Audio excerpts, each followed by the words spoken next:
सपना है कि दुनिया को भी जो आवश्यकताएं हैं उसको पूरा करने में भारत पीछे नहीं जाएगा।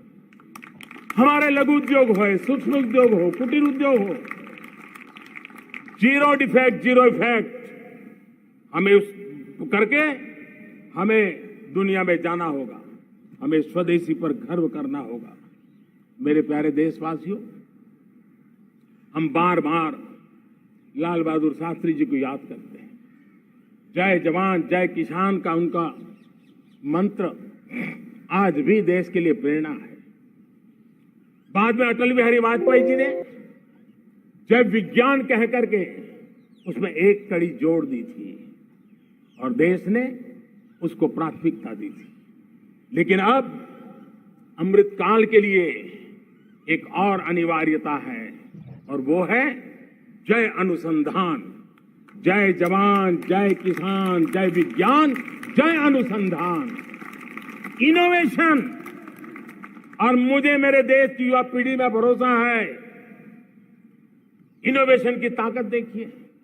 आज हमारा यूपीआई, भीम, हमारा डिजिटल पेमेंट, फिनटेक की दुनिया में हमारा स्थान आज विश्व में रियल टाइम 40% अगर डिजिटल फाइनेंशियल का ट्रांजैक्शन होता है तो मेरे देश में हो रहा है। हिंदुस्तान ने ये करके दिखाया। मेरे प्यारे देशवासियों, अब हम 5G के दौर की ओर कदम रख रहे हैं। बहुत दूर इंतजार नहीं करना होगा, हम कदम मिलाने वाले हैं। हम ऑप्टिकल फाइबर गांव-गांव में पहुंचा रहे हैं। डिजिटल इंडिया का सपना गांव से गुजरेगा, ये मुझे पूरी जानकारी है। आज मुझे खुशी है, हिंदुस्तान के 4 लाख कॉमन सर्विस सेंटर्स गांवों में विकसित हो रहे हैं। गांव के नौजवान बेटे बेटियां कॉमन सर्विस सेंटर चला रही हैं।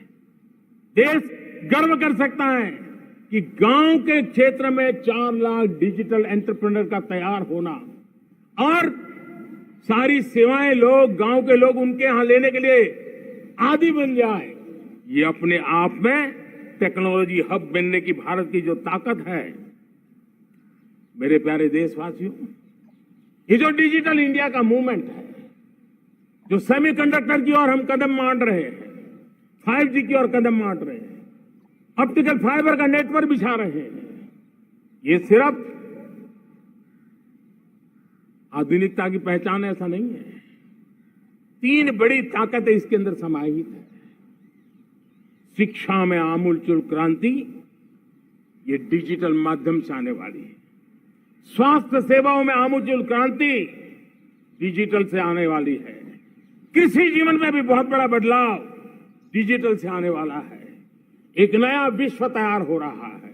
भारत उसे आगे बढ़ाने के लिए, और मैं साफ देख रहा हूं दोस्तों, ये डेकेड मानव जात के लिए टेकेड का समय है, टेक्नोलॉजी का डेकेड है। भारत के लिए तो ये टेकेड, जिसका मन टेक्नोलॉजी से जुड़ा हुआ है, आईटी की दुनिया में भारत ने अपना एक लोहा बनवा लिया है, तो ये टेकेड का सामर्थ्य भारत के प्यास है। हमारा अटल इनोवेशन मिशन, हमारे इंक्यूबेशन सेंटर, हमारे स्टार्टअप एक नया पूरा क्षेत्र का विकास कर रहे हैं। युवा पीढ़ी के लिए नए अवसर लेकर के आ रहे हैं। स्पेस मिशन की बात हो, हमारा डीप ओशन मिशन की बात हो, समुद्र की गहराई में जाना हो या हमें आसमान को छूना हो, ये नए क्षेत्र हैं जिसको लेकर के हम आगे बढ़ रहे हैं। मेरे प्यारे देशवासियों, हम इस बात को न भूलें, और भारत ने सदियों से देखा हुआ है, जैसे देश में कुछ नमूना रूप कामों की जरूरत होती है, कुछ बड़ी बड़ी ऊंचाइयों की जरूरत होती है, लेकिन साथ साथ धरातल पर मजबूती बहुत आवश्यक होती है। भारत की आर्थिक विकास की संभावनाएं धरातल की मजबूती से जुड़ी हुई है, और इसलिए हमारे छोटे किसान, उनका सामर्थ्य, हमारे छोटे उद्यमी, उनका सामर्थ्य, हमारे लघु उद्योग, कुटीर उद्योग, सूक्ष्म उद्योग, रेहड़ी पटरी वाले लोग, घरों में काम करने वाले लोग, ऑटो रिक्शा चलाने वाले लोग, बस सेवाएं देने वाले लोग, ये समाज का जो सबसे बड़ा तबका है, इसका सामर्थ्यवान होना भारत के सामर्थ्य की गारंटी है। और इसलिए हमारे आर्थिक विकास की ये जो मूलभूत जमीनी ताकत है, उस ताकत को सर्वाधिक बल देने की दिशा में हमारा प्रयास चल रहा है। मेरे प्यारे देशवासियों, हमारे पास 75 साल का अनुभव है। हमने 75 साल में कई सारी सिद्धियां भी प्राप्त की हैं। हमने 75 साल के अनुभव में नए सपने भी संजोए हैं, नए संकल्प भी लिए हैं। लेकिन अमृतकाल के लिए हमारे मानव संसाधन का ऑप्टिमम आउटकम कैसे हो, हमारी प्राकृतिक संपदा का ऑप्टिमम आउटकम कैसे हो, इस लक्ष्य को लेकर के हमें चलना है। और तब मैं पिछले कुछ सालों से अनुभव से कहना चाहता हूं, आपने देखा होगा आज अदालत के अंदर देखिए, हमारी वकील के क्षेत्र में काम करने वाले हमारी नारी शक्ति किस ताकत के साथ नजर आ रही है। आप ग्रामीण क्षेत्र में जनप्रतिनिधि के रूप में देखिए, हमारी नारी शक्ति किस मिजाज से, समर्पित भाव से अपनी गांवों की समस्याओं को सुलझाने में लगी हुई है। आज ज्ञान का क्षेत्र देख लीजिए, विज्ञान का क्षेत्र देख लीजिए, हमारे देश की नारी शक्ति सिरमौर नजर आ रही है। आज हम पुलिस में देखें, हमारी नारी शक्ति लोगों की सुरक्षा की जिम्मेवारी उठा रही है। हम जीवन के हर क्षेत्र में देखें, खेलकूद का मैदान देखें या युद्ध की भूमि देखें, भारत की नारी शक्ति एक नए सामर्थ्य, नए विश्वास के साथ आगे आ रही है। मैं इसको भारत की 75 साल की जो यात्रा में जो योगदान है, उसमें अब कई गुना योगदान आने वाले 25 साल में मैं मेरी नारी शक्ति का देख रहा हूं, मेरी माताओं, बहनों का, मेरी बेटियों का देख रहा हूं। और इसलिए ये सारे हिसाब किताब से ऊपर है, सारे आपके पैरामीटर से अतिरिक्त है। हम इस पर जितना ध्यान देंगे, हम जितने ज्यादा अवसर हमारी बेटियों को देंगे, जितनी सुविधाएं हमारी बेटियों के लिए केंद्रित करेंगे, आप देखना वो हमें बहुत कुछ लौटा करके देगी। वो देश को इस ऊंचाई पर ले जाएगी। इस अमृत काल में जो सपने पूरे करने में जो मेहनत लगने वाली है, अगर हमारी नारी शक्ति की मेहनत जुड़ जाएगी, व्यापक रूप से जुड़ जाएगी, तो हमारी मेहनत कम होगी, हमारा समय सीमा भी कम हो जाएगी, हमारे सपने और तेजस्वी होंगे, और ओजस्वी होंगे, और दैदीप्यमान होंगे। और इसलिए आइए साथियों, हम जिम्मेवारियों को लेकर आगे बढ़े। मैं आज भारत के संविधान के निर्माताओं का भी धन्यवाद करना चाहता हूं। तो उन्होंने जो हमें फेडरल स्ट्रक्चर दिया है, उसके स्पिरिट को बनाते हुए, उसकी भावनाओं का आदर करते हुए, हम कंधे से कंधा मिला करके इस अमृत काल में चलेंगे, तो सपने साकार होकर के रहेंगे। कार्यक्रम भिन्न हो सकते हैं, कार्यशैली भिन्न हो सकती है, लेकिन संकल्प भिन्न नहीं हो सकते। राष्ट्र के लिए सपने भिन्न नहीं हो सकते। आइए हम एक ऐसे युग के अंदर आगे बढ़े। मुझे याद है, जब मैं गुजरात का मुख्यमंत्री था, केंद्र में हमारे विचार की सरकार नहीं थी, लेकिन मेरे गुजरात में हर जगह पे मैं एक ही मंत्र लेके चलता था कि भारत के विकास के लिए गुजरात का विकास, भारत का विकास हम कहीं पर भी हो, हम सबके मन मस्तिष्क में रहना चाहिए। हमारे देश के कई राज्य हैं जिन्होंने देश को आगे बढ़ाने में बहुत भूमिका अदा की है। नेतृत्व किया है, कई क्षेत्रों में उदाहरण काम किए हैं। ये हमारे फेडरलिज्म को ताकत देते हैं। लेकिन आज समय की मांग है कि हमें कोऑपरेटिव फेडरलिज्म के साथ साथ कोऑपरेटिव कॉम्पिटिटिव फेडरलिज्म की जरूरत है। हमें विकास की स्पर्धा की जरूरत है। और राज्य को लगना चाहिए वो राज्य आगे निकल गया, मैं इतनी मेहनत करूंगा, मैं आगे निकल जाऊंगा। उसने ये 10 अच्छे काम किए हैं, मैं 15 अच्छे काम करके दिखाऊंगा। उसने 3 साल में पूरा किया है, मैं 2 साल में करके दिखाऊंगा। हमारे राज्यों के बीच में, हमारी सर्विस सरकार की सभी इकाइयों के बीच में वो स्पर्धा का वातावरण चाहिए जो हमें विकास की नई ऊंचाइयों पर ले जाने के लिए प्रयास करे। मेरे प्यारे देशवासियों, इस 25 वर्ष का अमृत काल के लिए जब हम चर्चा करते हैं, तब मैं जानता हूं चुनौतियां अनेक हैं, मर्यादाएं अनेक हैं, मुसीबतें भी हैं, बहुत कुछ है। हम इसको कम नहीं आंकते हैं, रास्ते खोजते हैं, लगातार कोशिश कर रहे हैं। लेकिन 2 विषयों को तो मैं यहां आज चर्चा करना चाहता हूं। चर्चा अनेक विषयों पर हो सकती है, लेकिन मैं अभी समय की सीमा के कारण 2 विषयों पर चर्चा करता हूं। और मैं मानता हूं हमारे इन सारी चुनौतियों को कारण, विकृतियों के कारण, बीमारियों के कारण, इस 25 साल का अमृतकाल, उस पर शायद अगर हमने समय रहते नहीं चेते, समय रहते समाधान नहीं किए, तो वो ये विकराल रूप ले सकते हैं। और इसलिए मैं सबकी चर्चा न करते हुए 2 पर जरूर चर्चा करना चाहता हूं। एक है भ्रष्टाचार, दूसरा है भाई भतीजावाद, परिवारवाद। भारत जैसे लोकतंत्र में जहां लोग गरीबी से जूझ रहे हैं, जब एक तरफ से देखते हैं, एक तरफ वो लोग हैं जिनके पास रहने के लिए जगह नहीं है, दूसरी तरफ वो तरह लोग हैं जिनको अपना चोरी किया हुआ माल रखने के लिए जगह नहीं है। ये स्थिति अच्छी नहीं है। और इसलिए हमें भ्रष्टाचार के खिलाफ पूरी ताकत से लड़ना है।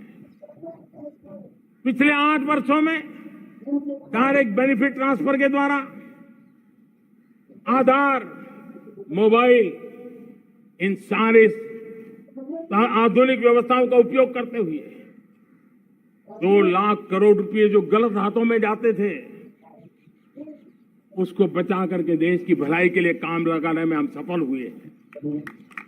जो लोग पिछली सरकारों में बैंकों को लूट लूट करके भाग गए, उनकी संपत्तियां जब्त कर करके वापस लाने की कोशिश कर रहे हैं। कईयों को जेलों में जीने के लिए मजबूर करके रखा हुआ है। हमारी कोशिश है जिन्होंने देश को लूटा है उनको लौटाना पड़े, वो स्थिति हम पैदा करेंगे। भाइयों बहनों, अब भ्रष्टाचार के खिलाफ मैं साफ देख रहा हूं कि हम एक निर्णायक कालखंड में कदम रख रहे हैं। बड़े बड़े चमरबंदी भी बच नहीं पाएंगे। इस मिजाज के साथ भ्रष्टाचार के खिलाफ एक निर्णायक कालखंड में अब हिंदुस्तान कदम रख रहा है। और मैं लाल किले की प्राचीर से बड़ी जिम्मेवारी के साथ कह रहा हूं। और इसलिए भाइयों बहनों,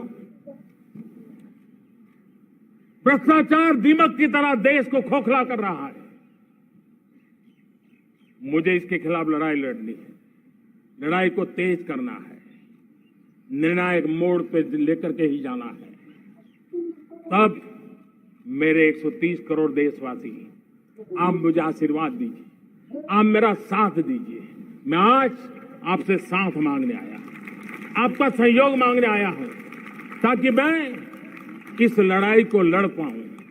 इस लड़ाई को देश जीत पाए और सामान्य नागरिक की जिंदगी भ्रष्टाचार ने तबाह करके रखी हुई है। मैं मेरे इन सामान्य नागरिक की जिंदगी को फिर से शान बान शान के लिए जीने के लिए रास्ता बनाना चाहता हूं। और इसलिए मेरे प्यारे देशवासियों, ये चिंता का विषय है कि आज देश में भ्रष्टाचार के प्रति नफरत तो दिखती है, व्यक्त भी होती है, लेकिन कभी कभी भ्रष्टाचारियों के प्रति उदारता बरती जाती है। किसी भी देश में ये शोभा नहीं देगा। और कई लोग तो इतनी बेशर्मी तक चले जाते हैं कि कोर्ट में सजा हो चुकी हो, भ्रष्टाचारी सिद्ध हो चुका हो, जेल जाना तय हो चुका हो, जेल गुजार रहे हो, उसके बावजूद भी उनका महिमा मंडन करने में लगे रहते हैं, उनकी शान शौकत में लगे रहते हैं, उनकी प्रतिष्ठा बनाने में लगे रहते हैं। अगर जब तक समाज में गंदगी के प्रति नफरत नहीं होती है, स्वच्छता की चेतना जगती नहीं है। जब तक भ्रष्टाचार और भ्रष्टाचारी के प्रति नफरत का भाव पैदा नहीं होता है, सामाजिक रूप से उसको नीचा देखने के लिए मजबूर नहीं करते, तब तक एक मानसिकता खत्म होने वाली नहीं है। और इसलिए भ्रष्टाचार के प्रति भी और भ्रष्टाचारियों के प्रति भी हमें बहुत जागरूक होने की जरूरत है। दूसरी एक चर्चा मैं करना चाहता हूं, भाई भतीजावाद। और जब मैं भाई भतीजावाद, परिवारवाद की बात करता हूं तो लोगों को लगता है मैं सिर्फ राजनीतिक क्षेत्र की बात करता हूं। जी नहीं, दुर्भाग्य से राजनीतिक क्षेत्र की उस बुराई ने हिंदुस्तान की हर संस्थाओं में परिवारवाद को पोषित कर दिया है। परिवारवाद हमारी अनेक संस्थाओं को अपने में लपेटे हुए है और उसके कारण मेरे देश की टैलेंट को नुकसान होता है, मेरे देश के सामर्थ्य को नुकसान होता है। जिनके पास अवसर की संभावनाएं हैं वो परिवारवाद, भाई भतीजे के बाद बाहर रह जाता है। भ्रष्टाचार का भी कारण ये भी एक बन जाता है ताकि उसका कोई भाई भतीजे के कार्य आसरा नहीं है तो लगता है चलो भाई कहीं से खरीद करके के जगह बना लूं। इस परिवारवाद से, भाई भतीजावाद से हमें हर संस्थाओं में एक नफरत पैदा करनी पड़ी होगी, जागरूकता पैदा करनी होगी, तब हम हमारी संस्थाओं को बचा पाएंगे। संस्थाओं के उज्जवल भविष्य के लिए बहुत आवश्यक है। उसी प्रकार से राजनीति में भी परिवारवाद ने देश के सामर्थ्य को सबसे सारा अन्याय किया है। परिवारवादी राजनीति परिवार की भलाई के लिए होती है, उसको देश की भलाई से कोई लेना देना नहीं होता है। और इसलिए लाल किले की प्राचीर से तिरंगे झंडे के आन बान शान के नीचे भारत के संविधान का स्मरण करते हुए मैं देशवासियों को खुले मन से कहना चाहता हूं, आइए हिंदुस्तान के राजनीति के शुद्धिकरण के लिए भी, हिंदुस्तान की सभी संस्थाओं के शुद्धिकरण के लिए भी हमें देश को इस परिवारवादी मानसिकता से मुक्ति दिला करके योग्यता के आधार पर देश को आगे ले जाने की ओर बढ़ना होगा। यह अनिवार्यता है, वरना हर किसी का मन कुंठित रहता है कि मैं उसके लिए योग्य था, मुझे नहीं मिला क्योंकि मेरा कोई चाचा, मामा, पिता, दादा, दादी, नाना, नानी कोई वहां थे नहीं। ये मनस्थिति किसी भी देश के लिए अच्छी नहीं। मेरे देश के नौजवानों, मैं आपके उज्जवल भविष्य के लिए, आपके सपनों के लिए, मैं भाई भतीजावाद के खिलाफ लड़ाई में आपका साथ चाहता हूं। परिवारवादी राजनीति के खिलाफ लड़ाई में मैं आपका साथ चाहता हूं। ये संवैधानिक जिम्मेवारी मानता हूं मैं, ये लोकतंत्र की जिम्मेवारी मानता हूं मैं, ये लाल किले के प्राचीर से कही गई बात की ताकत में मानता हूं और इसलिए मैं आज आपका अवसर चाहता हूं। हमने देखा पिछले दिनों खेलों में, ऐसा तो नहीं है कि देश के पास पहले प्रतिभाएं नहीं रही होंगी, ऐसा तो नहीं है कि खेलकूद की दुनिया में हिंदुस्तान के नौजवान, हमारे बेटे बेटियां कुछ कर नहीं सकते, लेकिन सिलेक्शन भाई भतीजेबाद की चैनल से गुजरते थे और उसके कारण वो खेल के मैदान तक, उस देश तक तो पहुंच जाते थे। जीत हार से उन्हें लेना देना नहीं था, लेकिन जब ट्रांसपेरेंसी आई, योग्यता के आधार पर खिलाड़ियों का चयन होने लगा, पूर्ण पारदर्शिता से खेल के मैदान में सामर्थ्य का सम्मान होने लगा, आज देखिए दुनिया में खेल के मैदान में भारत का तिरंगा फहरता है, भारत का राष्ट्रगान गाया जाता है, गर्व होता है और परिवारवाद से मुक्ति होती है, भाई भतीजावाद से मुक्ति होती है, तो ये नतीजे आते हैं। मेरे प्यारे देशवासियों, ये ठीक है, चुनौतियां बहुत हैं। अगर इस देश के सामने करोड़ों संकट है तो करोड़ों समाधान भी है, और मेरा 130 करोड़ देशवासियों पर भरोसा है। 130 करोड़ देशवासी निर्धारित लक्ष्य के साथ, संकल्प के प्रति समर्पण के साथ, जब 130 करोड़ देशवासी एक कदम आगे रखते हैं ना, तो हिंदुस्तान 130 करोड़ कदम आगे बढ़ जाता है। इस सामर्थ्य को लेकर के हमने आगे बढ़ना है। इस अमृत काल में, जब ये अमृत काल की पहली बेला है, पहली प्रभात है, हमें आने वाले 25 साल को एक पल भी भूलना नहीं है।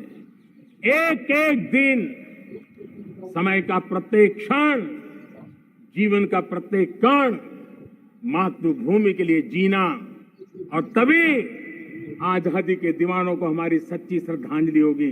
तभी 75 साल तक देश को यहां तक पहुंचाने में जिन जिन लोगों ने योगदान किया, उनका पुण्य स्मरण हमें काम आएगा। मैं देशवासियों से आग्रह करते हुए, नई संभावनाओं को संजोते हुए, नए संकल्पों को पार करते हुए, आगे बढ़ने का विश्वास लेकर के आज अमृत काल का आरंभ करते हैं। आजादी का अमृत महोत्सव अब अमृत काल की दिशा में पलट चुका है, आगे बढ़ चुका है। तब इस अमृत काल में सबका प्रयास अनिवार्य है, सबका प्रयास ही परिणाम लाने वाला है। टीम इंडिया की भावना ही देश को आगे बढ़ने वाली है। 130 करोड़ देशवासियों की ये टीम इंडिया एक टीम के रूप में आगे बढ़ करके सारे सपनों को साकार करेंगी। इसी पूरे विश्वास के साथ मेरे साथ बोलिए, जय हिंद, जय हिंद, जय हिंद। भारत माता की, भारत माता की, भारत माता की। वंदे वंदे वंदे। बहुत बहुत धन्यवाद।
धन्यवाद माननीय प्रधानमंत्री जी, देश से आलोकित आपके संबोधन के लिए और भारत की नई जय यात्रा का मार्ग प्रशस्त करने के लिए बहुत बहुत धन्यवाद। Prime Minister Narendra Modi addressing the nation, talking about the government